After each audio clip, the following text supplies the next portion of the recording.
Bristol Cave-LaCoste is a doctoral candidate in history at UC Santa Cruz. She's also pursuing a designated emphasis or a graduate minor in Latin American and Latino studies. She comes to us from San Diego and DePaul University, where she majored in American studies and minored in LGBTQ studies. While living in Chicago, Bristol taught English, citizenship, and sewing classes to Vietnamese immigrants as a volunteer with the Vietnamese Association of Illinois, an experience that sharpened her interests in migration, gender, and labor. Bristol is the sum of her parts. She draws from her upbringing on the US-Mexico border, her work with Vietnamese immigrants, and her academic training in her dissertation, which is titled Territory, Bodies, and Sexual Borders, the Marking of Immigrant Women Crossing National Divides, 1865 to 1924. This important and timely study brings into focus the US-Mexico border, its history, and its impact on real people, especially Mexican, Chinese, and Jewish women on both sides of the line. A courageous scholar who's not afraid to confront such thorny subjects as racism, xenophobia, misogyny, and sex, Bristol has won the CLRC's Graduate Student Mini-Grant and Lionel Cantu Memorial Award. She's also a dedicated teacher. This spring, she's teaching an undergraduate course on freedom and race as a teaching fellow at Cowell College and the Humanities Institute. This summer, she'll teach Queer in the USA, an LGBTQ history class. Please join me in welcoming Bristol Cave-LaCoste. Women migrating in the early 20th century faced a heavy burden of proof to enter the United States. One had to prove she was healthy, had some money and employable skills, was married or had a father or brother that would care for her. But it might surprise you that the most important and often most difficult thing a woman had to prove was that she wasn't a prostitute.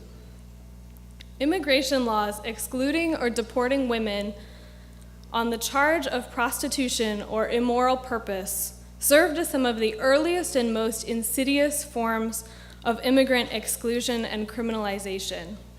They encouraged agents of the state to speculate about women's past and future behavior, and made sexual conformity an expectation of national belonging.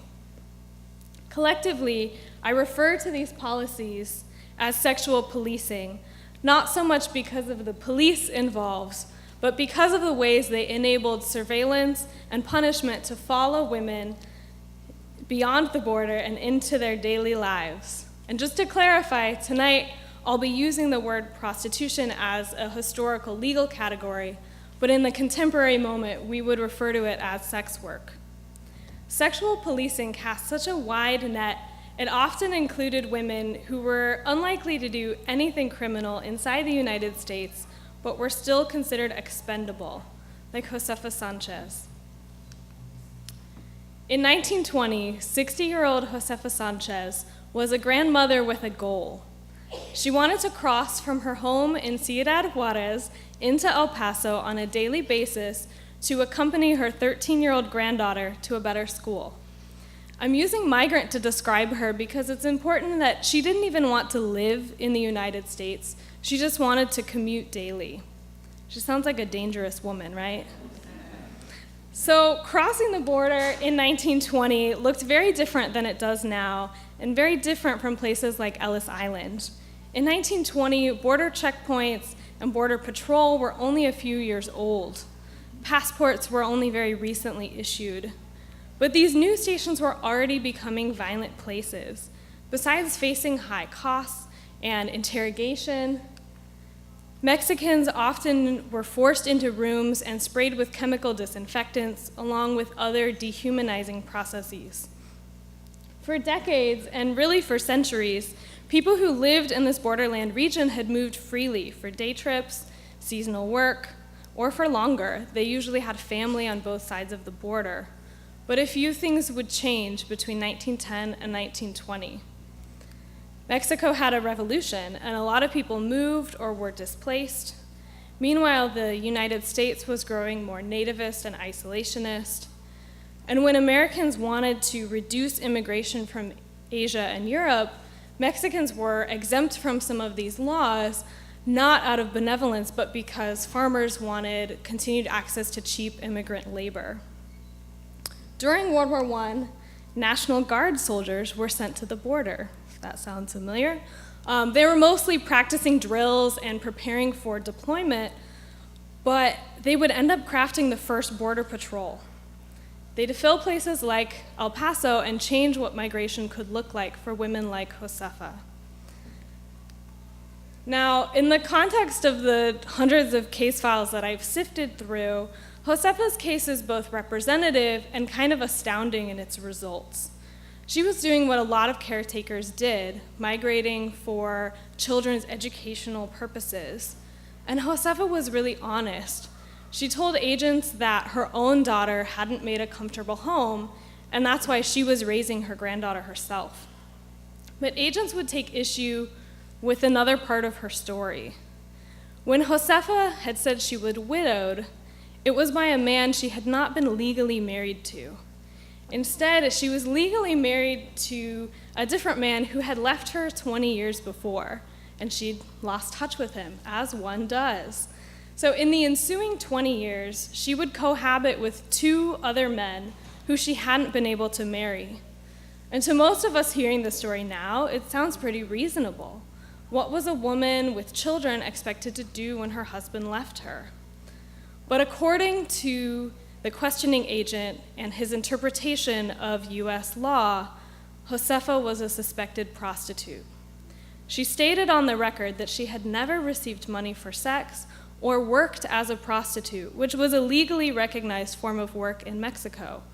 But when she was asked, "Did you live with these 2 men openly and notoriously as their mistress, that your friends, neighbors, and acquaintances knew you as such?" she answered yes. Now, agents would go on to interrogate her granddaughter and declare her especially meritorious. She was allowed a day pass to attend school and was expected to commute home across national lines to her grandmother every night.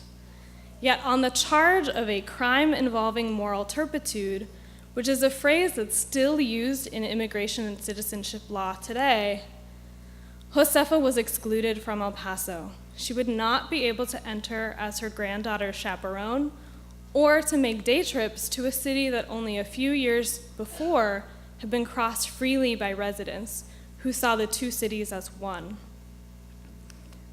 Josefa and other women would learn firsthand how arbitrarily borders could be drawn geographically and morally, and how changes in the law could retroactively punish with little hope for appeal. When the US saw potential gain for migrant workers or aspiring youth, the law made room for them, even as immigration restrictions tightened elsewhere in the country. Yet when women were deemed sexually deviant, even when they might have made difficult personal decisions that male lawmakers never had to make themselves, were considered of little value and therefore easy to exclude. Now, immigration policy draws a lot of similar lines today. For example, in DACA, you hear all the time about youth as deserving, even while their own parents are criminalized. Accusations of prostitution or other moral turpitude can still delay or halt an application for citizenship. Immigrants are routinely expected to give up basic levels of privacy and live as if the state should know everything about them. And some politicians have been calling for a return to morals-based systems of entry, but they've never really gone away in the first place. The sexual policing of migrant women was not some little legal loophole or piece of Victorian repression. It has systematically criminalized those valued less by the state on the basis of their sexuality. Thank you.